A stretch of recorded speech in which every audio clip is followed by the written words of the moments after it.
नमस्कार, अभिनंदन और आप सभी का स्वागत है फिर से एक नए लेक्चर पर। आज का यह लेक्चर 2018 का जो पेपर हम लोग सॉल्व कर रहे थे, 2018 का ही ये पेपर है। आप देख सकते हैं, मैं आपको दिखाता हूँ। 2018 का जो पेपर है देख सकते हैं आप, है ना, पॉलिटेक्निक एंट्रेंस 2018, है ना। तो इसका जो है फिजिक्स वाला पार्ट हम लोग कर रहे थे, है ना। फिजिक्स वाला पार्ट हम लोग कर रहे थे और फिजिक्स का जो पार्ट 1 हम लोग हर पेपर को जो है 2 पार्ट में डिवाइड करके काम कर रहे हैं। तो पार्ट 1 जो है हम लोग डिस्कस कर चुके थे। अभी जो है हम लोग पार्ट 2 जो है उसको डिस्कस करने वाले हैं और पार्ट 2 में जो है हम लोग कहाँ से स्टार्ट करेंगे, 126 क्वेश्चन से, है ना। वहाँ से हम लोग स्टार्ट करेंगे। 125 तक पार्ट 1 में हम लोग कर चुके हैं, ठीक है। तो चलिए शुरू करते हैं। आज का सबसे पहला क्वेश्चन जो हमारे पास है वो है, when 1 joule of work is done in moving a charge of 1 coulomb from one point A to another point B in an electric circuit, then it refers to the following. बोला जा रहा है कि 1 जूल का जो work है, 1 joule का जो वर्क है किया जा रहा है on moving a 1 coulomb of charge, है ना। तो इस रेशियो को जो है हम लोग वोल्ट के नाम से जानते हैं, इस चीज को हम लोग जानते हैं, है ना। तो 1 जूल जब वर्क किया जा रहा है 1 कूलम चार्ज को मूव करने के लिए, तो इस रेशियो को हम लोग वोल्ट के नाम से जानते हैं, पोटेंशियल डिफरेंस के नाम से जानते हैं। और इस कंडीशन में जो पोटेंशियल डिफरेंस होगा वो कितना होगा, 1 वोल्ट हो जाएगा, है ना। तो इसीलिए इसका आंसर जो होगा ये option number B, 1 volt of potential difference between point A and B. Point A और बी के बीच में कितना का पोटेंशियल डिफरेंस हो जाएगा, 1 वोल्ट का, है ना। 1 वोल्ट का पोटेंशियल डिफरेंस हो जाएगा, ठीक है। चलिए बढ़ते हैं अगले प्रश्न की ओर। हमारा अगला प्रश्न है 127th, VI graph, voltage current graph, इसको हम लोग बोलते हैं। वीआई मतलब voltage current graph of experiment on a series and parallel combination of 2 given resistors R1 and R2 shown below. 2 resistors का जो है यहाँ पर सीरीज और पैरेलल का जो कनेक्शन का ग्राफ जो है, VI graph, that is voltage current graph जो है वो दिया हुआ है। ये हम लोगों को बताना है कि इनमें से कौन सा ग्राफ हमारा सही है, कौन गलत है, ये बताना है ना। तो सबसे पहले हम लोग ओम्स लॉ से जानते क्या है कि V is equal to I into R, इस चीज को हम लोग जानते हैं, ठीक है।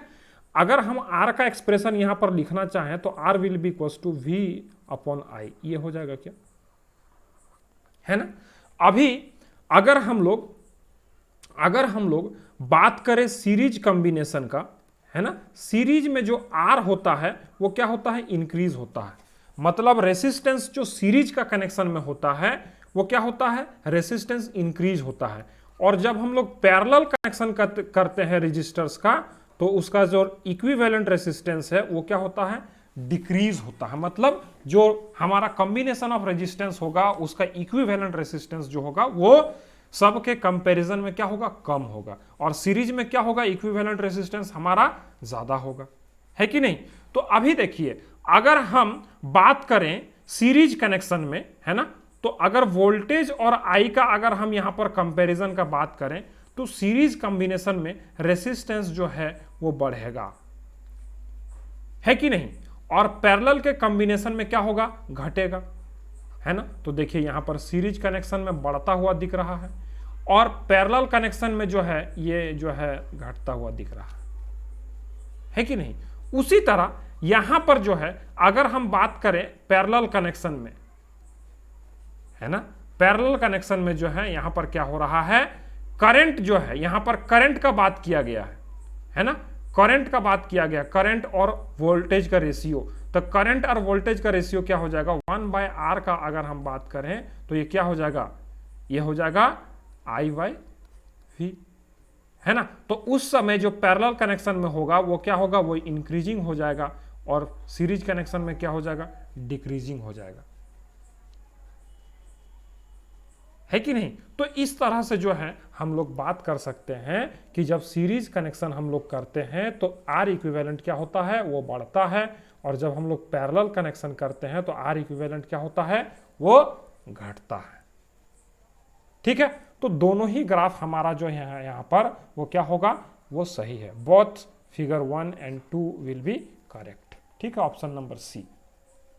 अगला देखिए, अगला क्वेश्चन 128वां क्वेश्चन जो है, in the given circuit diagram reading in the volt meter is, volt meter में जो है रीडिंग क्या होगा वो निकालना है। ठीक है, तो देखिए यहां पर आर इक्विवेलेंट अगर हम लोग निकालेंगे, आर इक्विवेलेंट अगर निकालने का कोशिश करें तो यहां पर 2 ओम सीरीज में है, 4 ओम भी सीरीज में है और 6 ओम भी सीरीज में है। मतलब तीनों को हमको जोड़ना पड़ेगा, 2 + 4 + 6, और ये ओम में आंसर देगा हम लोग को, है ना। तो ये कितना हो जाएगा, 6 4 10 और 12 ओम, आर इक्विवेलेंट 12 ओम हो गया, है ना। अगर हम लोग करंट का बात करें, करंट का अगर हम लोग बात करें तो यहां पर करंट जो हो जाएगा हमारा क्या हो जाएगा, current will be equals to, अभी हम लोग थोड़ी देर एक्सप्रेशन पहले देखें, देखिए current will be equals to what, current will be equals to what, V/R, है ना, V/R, यहां पर V/R हो जाएगा ओम्स लॉ से ही। अभी देखिए V का जो वैल्यू है यहां पर 10 वोल्ट है, तो 10 वोल्ट हो जाएगा यहां पर, और R का वैल्यू जो है वो 12 ओम हम लोग निकाल लिए। ठीक है, अभी देखिए अब हमको यहां पर जो है पोटेंशियल डिफरेंस वोल्टेज का जो रीडिंग है वो बताना है 6 ओम के अक्रॉस, है कि नहीं। तो हमारा आर इक्विवेलेंट ये आ गया, करंट ये आ गया, है ना, करंट आ गया। अब यहां पर वोल्टेज का हमको जो है क्या बताना है, वोल्टेज का बताना है रीडिंग। तो वोल्टेज V = I × R होता है ना, ओम्स लॉ से। तो I हमारा निकल गया है 10/12 वोल्ट, और इनटू आर हमारा क्या है, किस ओम के रेसिस्टेंस में, किस रेसिस्टेंस के अक्रॉस पोटेंशियल डिफरेंस चाहिए, 6 ओम वाला, तो 6 से इसको मल्टीप्लाई कर दे रहे हैं आर से, तो 6 दूना 12, 2 × 10, मतलब 5 वोल्ट जो है हमारा यहाँ पर करंट आ जाएगा, माने पोटेंशियल डिफरेंस आ जाएगा। वोल्टेज मीन्स वोल्ट मीटर में क्या रीडिंग दिखाएगा हमको, 5 वोल्ट दिखाएगा। ठीक है, ठीक है, किसी को कोई दिक्कत कोई परेशानी। चलिए अगला क्वेश्चन की ओर हम लोग बढ़ते हैं। अगला क्वेश्चन है, in a small electric plant at your home 45 kilo joule energy is generated. 45 kilo joule कहने का मतलब है कि 45 × 10⁻³ जूल, ठीक है, एनर्जी इज जनरेटेड। ठीक है, इतना एनर्जी जनरेट किया जा रहा है। Then how long you can power a incandescent bulb of 45 watt. 45 watt का जो बल्ब है उसको हम लोग कितने देर तक जला सकते हैं, ऐसा पूछा जा रहा है ना, कितने देर तक हम जला सकते हैं ऐसा पूछा जा रहा है कि नहीं। तो हम लोग एनर्जी जो है वो यहाँ पर वाट में दिया हुआ है, एनर्जी जो है वो लिख लिए हैं, है कि नहीं। अब जो है हम लोग पावर का अगर हम लोग बात करें तो पावर यहाँ पर 45 वाट दिया हुआ है ना, पावर जो है यहाँ पर 45 वाट दिया हुआ है। एनर्जी मतलब वर्क डन, जो भी बोले एनर्जी बोले या फिर वर्क डन बोले, ठीक है। तो इस चीज को हम लोग यहाँ पे नोट डाउन कर लिए। अब पावर = क्या होता है, वर्क डन अपॉन टाइम, है ना। तो अभी हम लोग अगर यहाँ पर एक काम करें, क्या करें, 45 हमको पावर दिया हुआ है ना, और वाट जो ये एनर्जी जितना कंज्यूम हो रहा है वो भी दिया हुआ है 45 × 10⁻³ जूल। टाइम हमको पता नहीं है तो यही टाइम हमको निकालना है, ठीक है। तो टाइम का जो वैल्यू आएगा यहाँ पर अगर इसको हम लोग कैलकुलेशन करेंगे, T will be equals to 45 है ना × 10⁻³ है ना। तो ये 45 कट जाएगा, 10⁻³ सेकेंड हो जाएगा, और इसको अगर हम लोग मिनट में चेंज करेंगे तो 16.67 मिनट आ जाएगा, है ना। तो इस तरह से जो है इस क्वेश्चन को हम लोग सॉल्व कर सकते हैं, ठीक है। इस तरह से हम लोग इस क्वेश्चन को सॉल्व कर सकते हैं। कितना आ जाएगा, 10⁻³ सेकेंड बराबर कितना आ जाएगा, 16.67 सेकेंड आ जाएगा। सेकेंड में उसको हम लोग सेकेंड को अगर हम लोग 10⁻³ सेकेंड को अगर हम लोग मिनट में चेंज करेंगे तो उतना आ जाएगा। क्यों, कैसे मिनट में चेंज करेंगे, तो उसको 60 से जो है हम लोग डिवाइड करके क्या करेंगे, मिनट में चेंज करने का काम करेंगे, ठीक है।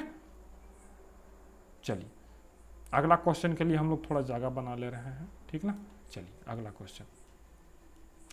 क्वेश्चन है कि a student obtain following graph, एक स्टूडेंट जो है इस तरह का ग्राफ जो है वो ऑप्टेन कर रहा है। ये ग्राफ जो आप देख पा रहे हैं, इस तरह का एक ग्राफ कोई स्टूडेंट जो है वो अपने एक्सपेरिमेंट के दरमियान ये पाता है, ठीक है।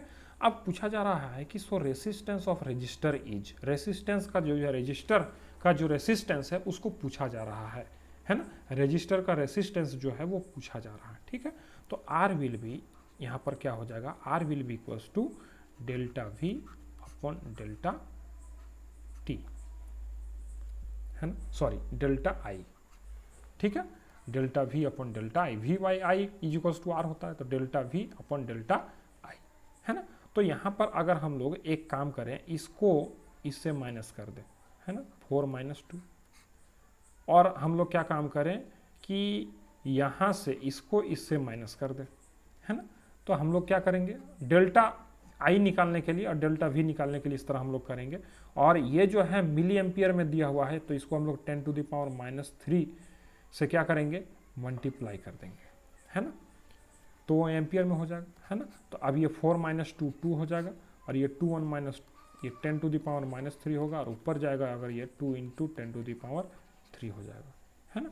और जब इसको हम लोग लिखेंगे तो क्या हो जाएगा, 2 किलो ओम, है ना। तो 2 किलो ओम वाला जो ऑप्शन है हमारा वो यहाँ पे सही हो जाएगा, ठीक है। 2 किलो ओम वाला ऑप्शन जो है ये हमारा ऑप्शन बी है, देख पा रहे होंगे आप, है ना। तो ये ऑप्शन नंबर बी जो हमारा है ये यहाँ पर हमारा सही हो जाएगा, 2 किलो ओम, ठीक है।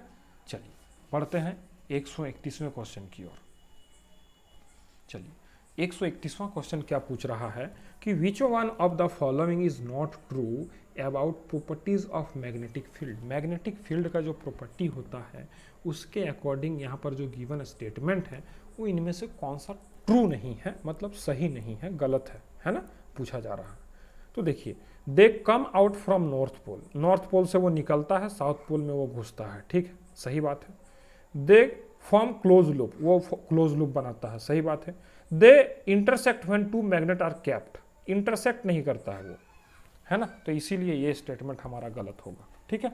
अगला स्टेटमेंट भी थोड़ा पढ़ लेते हैं। They are closely spaced in the region of strong magnetic field, सही बात है, स्ट्रॉन्ग मैग्नेटिक फील्ड में उन लोग जो है क्लोजर होता है, ठीक है।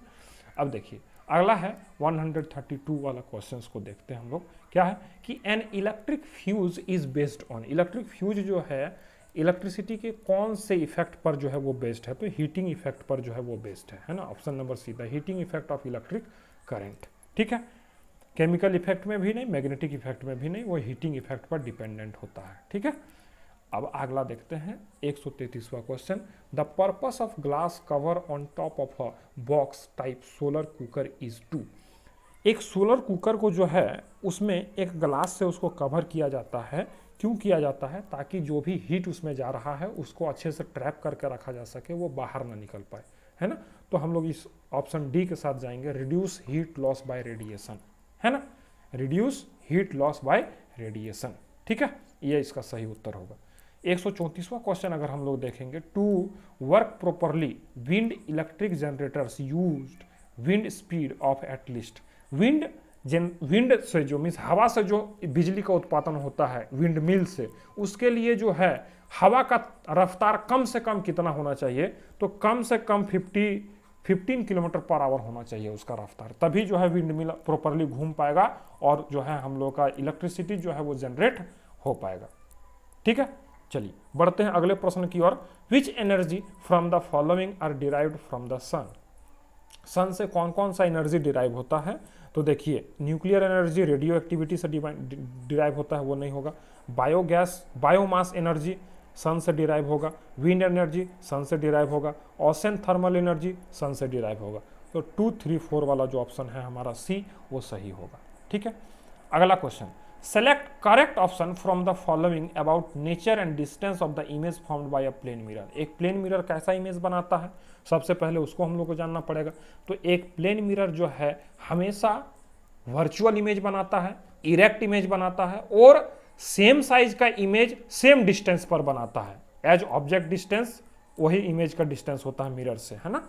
तो चलिए देखते हैं, रियल इमेज तो वो बनाएगा नहीं, वर्चुअल इमेज बनाएगा, इरेक्ट इमेज बनाएगा at the same distance as object behind the mirror. ये ऑप्शन बी हो जाएगा हम लोग का आंसर, है ना। चलिए अगला question, to get virtual image of an object by a concave mirror. Concave mirror से हमको वर्चुअल इमेज एक ही कंडीशन में मिलता है, जब ऑब्जेक्ट को प्रिंसिपल, फोकस और पोल के बीच में रखा जाता है। तो देखिए ऑप्शन नंबर डी में हमारा वो दिया हुआ है ना, ऑप्शन नंबर डी जो है वो सही हो जाएगा। 138वां क्वेश्चन हम लोगों के पास है, to get powerful parallel beam of light headlight of vehicles have concave mirror. Concave mirror के फोकस पर उस बल्ब को लगाया जाए तो वो एक heavy parallel beam of light जो है हमको क्रिएट करके देता है। ठीक है, what type of mirror used to get virtual and erect image. Virtual और इरेक्ट इमेज हमको प्लेन मिरर से मिलता है और कन्वेक्स मिरर से मिलता है, इसीलिए हमारा ऑप्शन ए भी सही होगा और बी भी सही होगा। इसके मतलब ऑप्शन नंबर डी जो है हमारा बोथ ए एंड बी वाला जो है वो सही होगा। ठीक है, अगला क्वेश्चन है 140 वाला, वो देख पा रहे हैं। In an experiment a current carrying conductor is kept parallel to the magnetic needle of a compass. एक कंपास के मैग्नेटिक नीडल का जो है पैरेलल रखा जा रहा है किसी एक वायर, है ना, किसी एक वायर को जिसमें करंट जा रहा है। ठीक है, तो बोला जा रहा है if the direction of the current is south to north, south to north ऐसा है डायरेक्शन, है ना, देन क्या होगा, साउथ टू नॉर्थ है तो इसमें एक कॉन्सेंट्रिक सर्कल्स बनेगा मैग्नेटिक फील्ड का, एस टाइप का, है ना, और इसमें जो है एंटी क्लॉकवाइज में बनेगा कॉन्सेंट्रिक सर्कल, है ना। तो ये जो है मैग्नेटिक नीडल जो है ये इधर की ओर मूव करेगा, मतलब जो है वेस्ट डायरेक्शन की ओर ये क्या करेगा, मूव करेगा। North pole of the needle turns toward the west, ये वाला ऑप्शन हम लोगों का सही होगा, ए वाला ऑप्शन। ठीक है, चलिए 141वां क्वेश्चन हम लोग देखते हैं। For a long straight current carrying conduct wire the strength of the magnetic field depend on nature of material. Material पर नहीं डिपेंड करता है ना, ये इलेक्ट्रोमैग्नेट पर डिपेंड करता है, मटेरियल पर, है ना। Directly proportional to the current, inversely proportional to the distance, ये दोनों पॉइंट हमारा सही है। डिस्टेंस पर भी डिपेंड करता है और करंट कितना उस वायर से होकर गुजर रहा है उस पर भी डिपेंड करता है, इसीलिए ऑप्शन नंबर सी जो हमारा है वो सही हो जाएगा, दैट इज 2 and 3। ठीक है, अगला क्वेश्चन है 142वां question. The direction of the force on a current carrying wire placed in a magnetic field depends on, किस पर डिपेंड करता है, तो करंट पर भी डिपेंड करेगा और मैग्नेटिक फील्ड पर भी डिपेंड करेगा, इसीलिए ऑप्शन नंबर सी जो है उसी में दोनों चीज है ऑप्शन, है ना। फील्ड पर भी डिपेंड करेगा और डायरेक्शन पर भी डिपेंड करेगा, है ना, करंट और डायरेक्शन, फील्ड का डायरेक्शन पे डिपेंड करेगा। ठीक है, अगला क्वेश्चन है 143वां question. From the following phenomenon which one cannot be explained by assuming light always travels in a straight line। Straight line में चल रहा है लाइन, इस फिनोमेनन को एज्यूम करके हम लोग रिफ्रैक्शन को बता सकते हैं, हम लोग रिफ्लेक्शन को भी बता सकते हैं, ट्रांसमिशन को भी बता सकते हैं, बट डिफ्रैक्शन को नहीं बता सकते हैं, इसीलिए ऑप्शन नंबर सी जो है हमारा वो सही हो जाएगा। ठीक है, अगला क्वेश्चन है 144वां question. Image formed by a plane mirror क्या होगा, कैसा होगा, सेम साइज, अभी थोड़ी देर पहले हम लोग डिस्कस किए, same size x object, option number 3, है ना। लेटरली इन्वर्टेड वो भी होगा, है ना।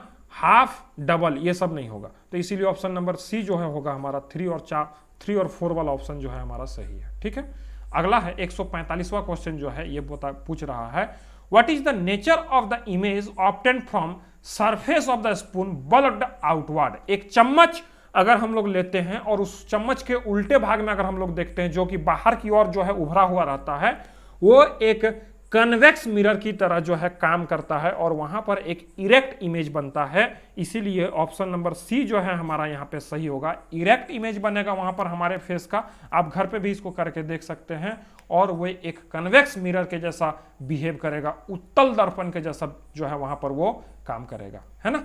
चलिए 146वां क्वेश्चन हम लोग बात करते हैं कि an object is kept at infinite distance. Infinite distance में किसी ऑब्जेक्ट को रखा गया है, produces a bright and sharp image on the screen kept at a distance x in the front of a concave mirror. Infinity से जो light rays आ रहा है, इन्फिनिटी से जो लाइट रेज आ रहा है ना, इन्फिनिटी से जो लाइट रेज आ रहा है कनकेव मिरर में, वो जो है हम लोग को कहां पर फोकस पर जो है वो कंसंट्रेट होता है, इसीलिए इमेज कहाँ पर बनेगा, फोकस पे। तो इसीलिए इस लेंस, इस डिस्टेंस को, है ना, क्या बोला जाएगा, इस एक्स डिस्टेंस को क्या बोला जाएगा, focal length of the mirror बोला जाएगा। ऑप्शन नंबर सी जो है हमारा वो सही है। ठीक है, अब अगला क्वेश्चन देखते हैं। If magnification is equals to plus 1.5, magnification is equals to क्या होता है, height of the image upon height of the object, है ना। तो अगर ये रेशियो 1 से ज्यादा है तो इमेज का साइज जो है वो ज्यादा है। हम लोग ऑप्शन बी के साथ जाएंगे, इमेज का साइज जो है वो क्या है, ज्यादा है ना, ऑब्जेक्ट से। ठीक है, 148th क्वेश्चन जो है वो है, a pencil partially emerged in water appears to be displaced at the interface of air and water, this is due to। ये बोल रहा है कि जब हम लोग पानी रखे हुए हैं किसी ये में और इसमें हम एक पेंसिल अगर डुबो दें तो वो थोड़ा सा उठा हुआ नजर आता है। ये लाइट का किस फिनोमेनन के कारण होता है, तो ये होता है रिफ्रैक्शन के कारण। ठीक है, अब आगे देखा जाए 149th क्वेश्चन क्या है, arrange the following in increasing order of their absolute refractive index. Refractive index का जो है बढ़ते हुए क्रम में हमको सजाना है, जो है इन सब मीन्स इन ऑब्जेक्ट्स को, ये जो समय मीन्स यहाँ पर जो दिया हुआ है ना, वाटर, केरोसिन, ग्लास और डायमंड। तो देखिए सबसे कम जो रिफ्रैक्टिव इंडेक्स होगा उसमें वाटर में होगा, उससे ज़्यादा केरोसिन में होगा, उससे ज़्यादा ग्लास में होगा और उससे भी ज़्यादा डायमंड में होगा। इसीलिए ऑप्शन नंबर ए ही हमारा सही है। ठीक है, हाउ 115th क्वेश्चन जो कि इस सेशन का लास्ट क्वेश्चन होगा, और इसके साथ हम लोग का फिजिक्स का 2018 वाला जो पेपर है वो पार्ट 2 वर्जन वो भी कंप्लीट हो जाएगा। मतलब पूरा फिजिक्स का जो है हम लोग कंप्लीट कर चुके होंगे 2018 वाला जो पेपर है ना। तो चलिए लास्ट क्वेश्चन देखते हैं। How power of the lens is related to focal length of the lens.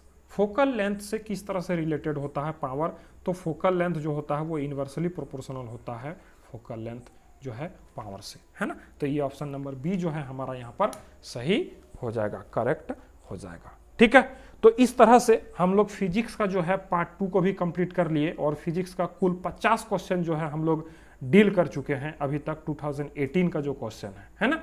चलिए तो ठीक है, फिर मिलते हैं फिर आपसे अगले लेक्चर में। तब तक के लिए गुड बाय, टेक केयर।